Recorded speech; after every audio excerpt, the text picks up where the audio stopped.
Hi, so for my Chapter 2 video for my Food Nutrition 2070 course, I'm going to talk about nutrigenomics and the video I just watched about it. So in the video, it talks about nutritional consumption and how it could play a huge role in our genes.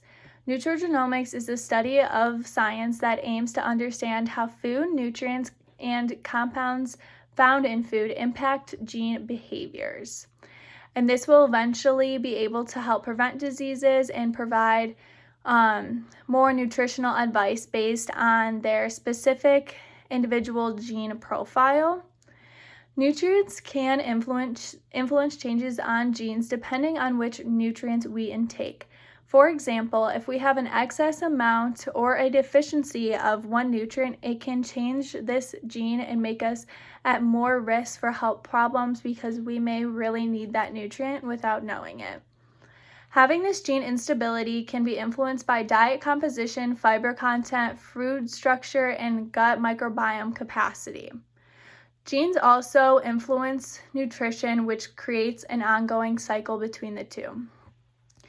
Genes are responsible for producing nutritional important enzymes such as digestive enzymes. So for example, lactose intolerant people lack the lactose enzyme, making the person intolerant to lactose, and then they have to cut dairy out of their diet because they will not be able to digest it correctly. And if they got this test done previously in their life, they would know that they would be intolerant to them. So they would know what's wrong with them sooner than later, instead of having to go through all of the process of other testing and trying out different foods. So yeah. So if DNA gets damaged by nutrition or other types of factors, folate and other certain plant compounds can help the DNA repair. And then next, the video talked about the two goals of nutrigenomics, which are prevention of the disease and customization therapy. And prevention of major diseases can happen when knowing the specific gene variations.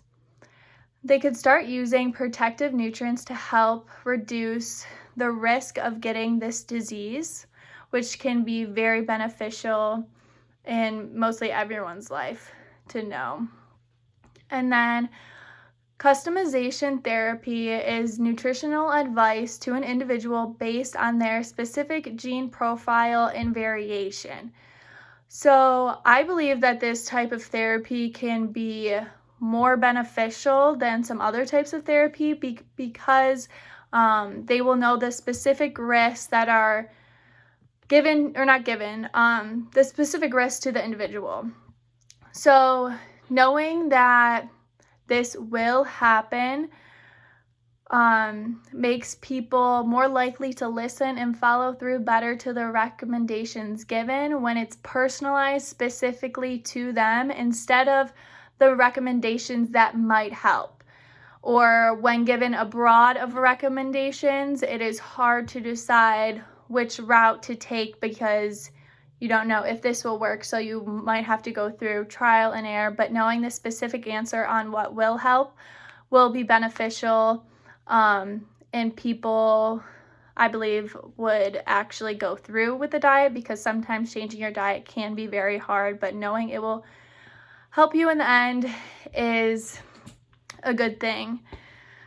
So nutrigenomic testing allows individuals to see what conditions they may be predisposed to, and it makes dietary adjustments to help prevent it. And surprisingly, most health insurance places do not offer this type of research because it used to be very expensive, but now it's not that expensive. So this test comes right from the consumer, and in the video it even said that this type of test can be done by a robot, and it can be done in 24 hours by the robot, which I think is just like crazy. It's crazy, but yeah, so I'm not sure if even many people know about this testing because personally I didn't even know about a lot of the information about the testing until watching this video. So maybe that's why it's not popular yet, because not a lot of people know a lot of information about it. And this test is done by a saliva swab via the cheek, and there are many strengths to this test. So for example, it analyzes genetic variations that could tell which dietary factors to monitor or modify, and it analyzes 30 to 50 genes per test. So like I said previously, this test reduces the risk of certain diseases and can help an individual become an overall healthier person. And there is not enough evidence yet to have this become the basis of nutrition and dietary advice yet, but it is still upcoming and so exciting to see if this actually comes through. And I hope it does, because I think it will help people in the long run a lot. So, yep.